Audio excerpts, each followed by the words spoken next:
नमस्कार दोस्तों, जय हिंद जय भारत। आज इस वीडियो में मैं आप लोगों को बताने वाला हूँ steps in making sand castings, यानी कि सैंड कास्टिंग बनाने के लिए किन स्टेप्स को फॉलो करना चाहिए या करना पड़ता है। There are 5 basic steps in making sand castings. First step is pattern making, second is core making, third is molding, fourth is melting and pouring, and the fifth step is cleaning. Sand casting बनाने के लिए 5 basic steps follow करनी पड़ती हैं। पहली है pattern making, दूसरी core making, तीसरी मोल्डिंग, चौथी मेल्टिंग एंड पोरिंग और पांचवी क्लीनिंग। आप चाहें तो मेल्टिंग एंड पोरिंग को 4th और 5th स्टेप बोल सकते हैं और क्लीनिंग को 6th स्टेप कहा जा सकता है। आइए अब इन स्टेप्स को डिटेल में पढ़ते हैं। First step is pattern making. The pattern is a physical model of the casting used to make the mould. The mould is made by packing some rigidly formed aggregate material such as moulding sand around the pattern. When the pattern is withdrawn, its imprint provides the mold cavity, which is ultimately filled with metal to become the casting. If the casting is to be hollow, as in the case of pipe fittings, additional patterns referred to as cores are used to form these cavities. जो भी चीज आपको finally बनानी है उसके model को pattern कहा जाता है। मोल्ड पैटर्न के आसपास मिट्टी को भरकर अच्छे से दबाने पर बनता है।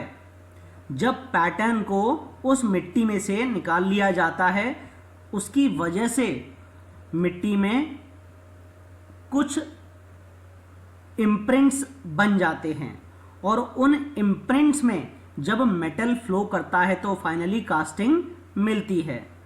अगर किसी कास्टिंग को अंदर से हॉलो होना है तो उस केस में एडिशनल पैटर्न्स, जिनको कि कोर कहा जाता है, उनका इस्तेमाल होता है। Next step is core making. Cores are forms usually made of sand which are placed into a mold cavity to form the interior surfaces of the castings. Thus, the void space between the core and mold cavity surface is what eventually becomes the casting. यानी कि core वो part है जिसको कि mould के बीच में रखा जाता है और उसके बाद मेटल पोर किया जाता है। जहां पर कोर प्लेस किया जाता है वहां पे मेटल नहीं जमता, इसलिए अगर आपको कोई चीज हॉलो रखनी हो तो वहां पर कोर रखा जाता है। जो भी स्पेस होती है कोर और मोल्ड कैविटी के बीच में, वही एंड में कास्टिंग बनती है। Next step is moulding. Moulding consists of all operations necessary to prepare a mould for receiving a molten metal. Molding usually involves placing a molding aggregate around a pattern held with a supporting frame, withdrawing the pattern to leave the mold cavity, setting the cores in the mold cavity, and finishing and closing the mold. Moulding में बहुत सारे operations होते हैं जिससे कि mould finally बन सके। Moulding में नॉर्मली जो मिट्टी होती है उसको पैटर्न के आसपास अच्छे से जमाया जाता है या फिर हल्के से ठोक ठोक कर उसको अच्छे से भरा जाता है, जिसके चारों तरफ सपोर्टिंग फ्रेम हो और एंड में मोल्ड में से पैटर्न को निकाल लिया जाता है जिससे कि मोल्ड कैविटी हमें मिल सके। अगर कोर्स की रिक्वायरमेंट है, यानी कि कहीं पे होल्स करने हैं, तो वहां पर कोर्स को भी रखा जाता है और फाइनली मोल्ड को फिनिश दिया जाता है और एंड में मोल्ड को क्लोज कर दिया जाता है।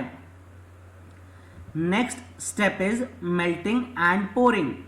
The preparation of molten metal For casting is referred to simply as melting. Melting is usually done in a specifically designed area of the foundry and the molten metal is transferred to the pouring area where the molds are filled. अगली step है moulting and pouring. धातु को पिघलाने के लिए भट्टी का इस्तेमाल किया जाता है और उस प्रोसेस को मेल्टिंग कहा जाता है. फाउंड्री शॉप में या फाउंड्री करते वक्त स्पेशली डिजाइंड एरिया में ही मेटल की मेल्टिंग की जाती है और पिघली हुई धातु यानी मोल्टन मेटल उसको पोरिंग एरिया यानी कि पोरिंग बेसिन में डाला जाता है और वहां से मोल्ड भरना शुरू हो जाता है. Last step is cleaning. Cleaning refers to all operations necessary to the removal of sand, scale and excess metal from the casting. Burned on the sand and scale are removed to improve the surface appearance of the casting. Excess metal in the form of fins, wires, parting line fins and gates are removed. Inspection of the casting for defects and general quality is performed. Last step होती है cleaning. Cleaning and में हमेशा की जाती है जिससे कि मिट्टी या स्केलिंग या एक्सेस मेटल को कास्टिंग पे से आप निकाल सकें.